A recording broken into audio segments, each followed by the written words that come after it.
देश के 59% जिलों में नवजात मृत्यु दर राष्ट्रीय औसत से ज्यादा है। कई राज्यों में मृत्यु का यह आंकड़ा काफी अधिक है। मध्य प्रदेश में नवजात मृत्यु दर देश में सबसे अधिक है।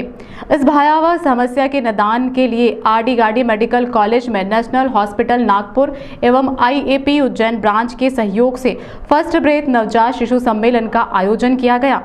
इस आयोजन में अंतर्राष्ट्रीय ख्याति प्राप्त शिशु रोग विशेषज्ञ डॉक्टर सतीश देव पुजारी, नागपुर न्यूरस एवं न्यूपेप जैसी आधुनिक मेक इन इंडिया मशीन के प्रोटोटाइप के बारे में जानकारी साझा की गई।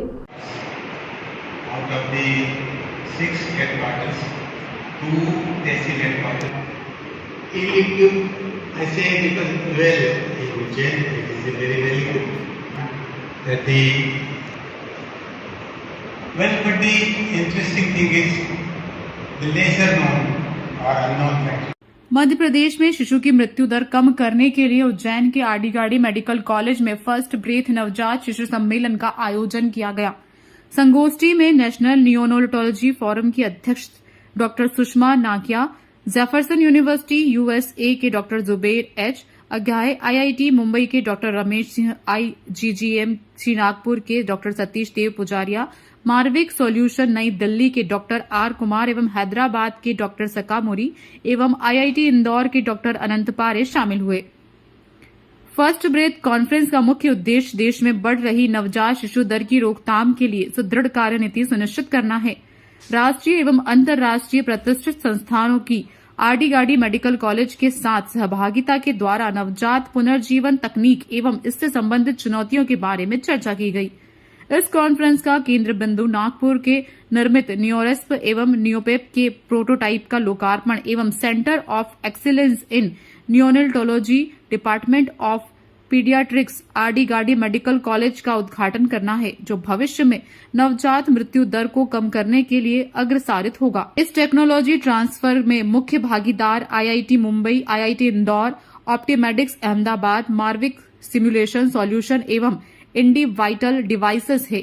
उज्जैन अब विश्व स्तर पर सबसे उन्नत नवजात सिम्युलेटर का अनावरण करने एवं नवजात पुनर्जीवन में एक अद्वितीय पहल का साक्ष्य बनने के लिए तैयार है। मैं डॉक्टर सुषमा नांगिया हूँ।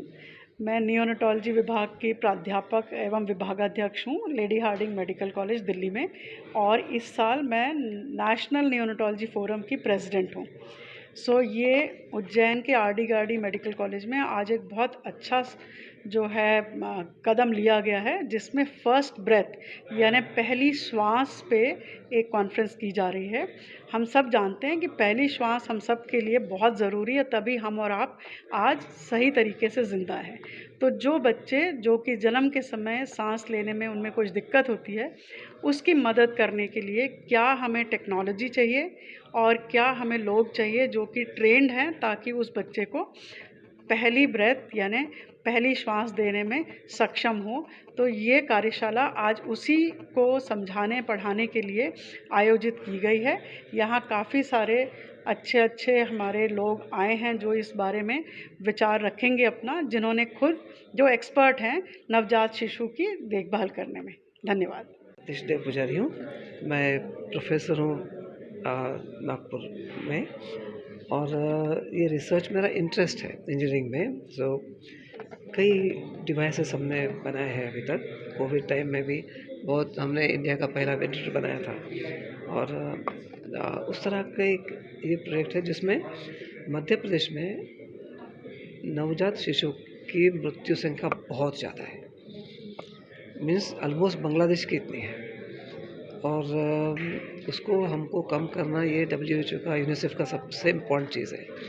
इसमें जो मशीन्स आती हैं वो बहुत महंगी होती है, 1.5-2 लाख की होती कई बार, और इसीलिए हमने इस एरिया में काम करके इंडियन मशीन्स बनाई हैं जो बहुत ज़्यादा सस्ती है और बहुत छोटी है और बहुत सेफ़ है।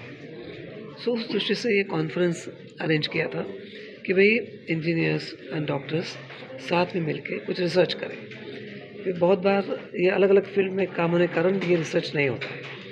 अभी हमारे पास IIT बॉम्बे के प्रोफेसर्स है, IIT इंदौर के हैं, और NNF के जो प्रेसिडेंट है डॉक्टर नांगिया वो भी है। ये इसका मकसद है कि इंडियन टेक्नोलॉजी बनाए जो सस्ती हो मगर वर्ल्ड क्लास हो। सस्ती है माने ये नहीं कि दुनिया में कोई चीज़ें कम है। सो इनफैक्ट कई चीज़ें हम लोग दुनिया को सिखा सकते हैं इन चीज़ों में, क्योंकि जितना न्यूबॉर्न का एक्सपीरियंस हम लोगों को होता है उतना उनको नहीं होता है। और टेक्नोलॉजी वाइज तो हम लोग किसी चीज़ में कम नहीं है। हम चाँद में जा सकते हैं ऊपर, तो ये कौन सी चीज़ है। सो उसलिए ये मीटिंग का मकसद है जो हमने डिवाइस बनाया है वो यदि मार्केट में डिवाइस 1.5 लाख का है तो हमारा डिवाइस 5,000 में हो सकता है। या तो गुड मॉर्निंग एवरीवन एंड आज हम यहाँ का कॉन्फ्रेंस कर रहे हैं। ये न्यूबॉर्न रेसिस्टेशन, मतलब जो बच्चे पैदा होते हैं उस टाइम पे कुछ बच्चे सांस नहीं लेते और इन बच्चों को सांस देना पड़ता है। और सांस कैसा देना, ये पहला ब्रेथ जो है कैसा देना, इसमें बहुत सारे चीज़ रहते हैं। और ये फर्स्ट ब्रेथ जो देने का रहता है वो बहुत ही हल्का अच्छा देना पड़ता है। और इसमें ऑक्सीजन ज़्यादा नहीं देना है, कम भी नहीं देना है, और ये प्रेशर भी कम नहीं देना, ज़्यादा भी नहीं देना। और इसके लिए हमें कुछ गैजेट्स की ज़रूरत होती है। बैग एंड मास्क बोलते हैं, टीपीज़ बोलते हैं, फिर ऑक्सीजन बोलते हैं और एयर बोलते हैं, ब्लेंडर बोलते हैं। इस तरह की अलग अलग चीज़ों की ज़रूरत होती है। और सबसे इम्पॉर्टेंट चीज़ और एक होता है कि जब बच्चा पैदा होता है उनका टेम्परेचर मेंटेनेंस भी देखना पड़ता है। जब बच्चा पेट के अंदर रहता है तो टेम्परेचर 37 पे रहता है, बट बच्चा पैदा होते ही रूम टेम्परेचर में आए तो वो ठंडा होने के चांस रहता है। और बहुत सारे बच्चे इमीडिएटली ठंडा होने की वजह से भी सांस अच्छा नहीं ले पाते। तो ये सब हम डिस्कस कर रहे हैं कि अभी तो साइंस अच्छा डेवलप हो गया कि इस तरह जब बच्चा पैदा नहीं होता उनको टेम्परेचर कैसा मेंटेन करना, उसको ब्रीथिंग कैसा देना, सांस कैसा देना, ये सारे तो साइंस अच्छा डेवलप हुआ। बट इनका इम्प्लीमेंटेशन जो है अभी भी तकलीफ़ है। आप देख रहे हैं कि मध्य प्रदेश में ही देखो तो सबसे ज़्यादा नवजात शिशु जो डेथ होता है मध्य प्रदेश और इस तरह का स्टेट में बहुत ज़्यादा है। और इसका कारण ये है कि हेल्थ केयर बढ़ना चाहिए। इसका कारण ये है कि बहुत सारे जगह पे इस तरह का आधुनिक इक्विपमेंट नहीं है या लोगों को पता नहीं है कैसा यूज़ करना है। हमें ये देखना है कि हम इस इक्विपमेंट जो यूज़ करते हैं, ये फैसिलिटी यूज़ करते हैं, इसको सिंप्लीफाई कैसे करना, अपना देश के लिए कैसा ये बनाना है। और ये कॉन्फ्रेंस इसी पे ये चैलेंजेस को देके हम टारगेट कर रहे हैं कि अपना देश में जैसे हम बोल रहे हैं कि आत्मनिर्भर भारत और आत्मविश्वास भारत कैसा बनाना है, अपना गैजेट्स कैसा बनाना, अपना लोगों को कैसा सिखाना, सिंप्लीफाई कैसा करना। जो भी मदर के साथ है या जो नर्स डिलीवरी अटेंड कर रही है, मिडवाइफ अटेंड कर रही है, इनको सिंपल जैसा ऐसा चीज़ बताना है कि बच्चे को सांस कैसा देना। संस्था के डायरेक्टर V.K. महाडिक ने बताया कि यह मशीनें भारत में पहली बार बनाई गई हैं। इसी प्रकार की विदेशी मशीन लगभग 20 से 50 लाख तक महंगी होती है। भारत में निर्मित इस मशीन को चलाना भी बहुत आसान है। इसकी कीमत भी बहुत कम है, जिससे इनका इस्तेमाल गांवों में भी आसानी से किया जा सकेगा। हमारे देश में नवजात की जान बचाई जा सकेगी। उज्जैन इन्हीं पूरे मध्य प्रदेश के लिए कि इसमें आज जो कॉन्फ्रेंस हो रही है इसका नाम दिया है इन्होंने फर्स्ट ब्रेथ, मतलब पहली सांस।